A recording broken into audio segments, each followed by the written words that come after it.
თერჯოლაში ვაჟა კუბლაშვილის სახელობის სამუსიკო სკოლის რეაბილიტაცია მიმდინარეობს. პროექტი რეგიონული განვითარების ფონდიდან და ადგილობრივი ბიუჯეტის თანადაფინანსებით ხორციელდება. ღირებულება 930.000 ლარს შეადგენს. პროექტის ფარგლებში შენობას უტარდება სრული რეაბილიტაცია, შეიცვალა სახურავი, შეკეთდა გარე ფასადი, შემოიღობა შენობის ეზო. ამ ეტაპზე მიმდინარეობს შიდა სამუშაოები. სამუსიკო სკოლაში 4 სხვადასხვა განყოფილებაზე 173 მოსწავლე სწავლობს. თერჯოლაში მყოფმა სახელმწიფო რწმუნებულმა სკოლამდელი განათლების სფეროს განვითარების ხელშეწყობისა და საგანმანათლებლო ინფრასტრუქტურის მშენებლობისა და რეაბილიტაციის პროექტის ფარგლებში ზესტაფონში მიმდინარე 4 ახალი საბავშვო ბაღის მშენებლობაც დაათვალიერა. ახალ საბავშვო ბაღებში მოიწყობა სათამაშო და საძინებელი ოთახები, შიდა და გარე სივრცეები. ადაპტირებული იქნება განსაკუთრებული საჭიროების მქონე პირებისთვის.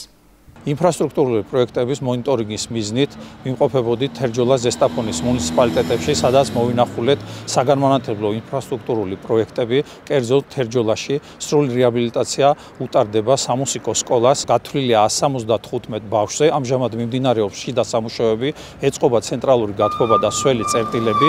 ასევე ვიყავით ზესტაფონის მუნიციპალიტეტში, სადაც მიმდინარეობს 4 სრულიად ახალი ბაღის მშენებლობა, რომელიც გათვლილია თანამედროვე სტანდარტებზე. აღნიშნული სკოლა აშენებულია 1970 წელს.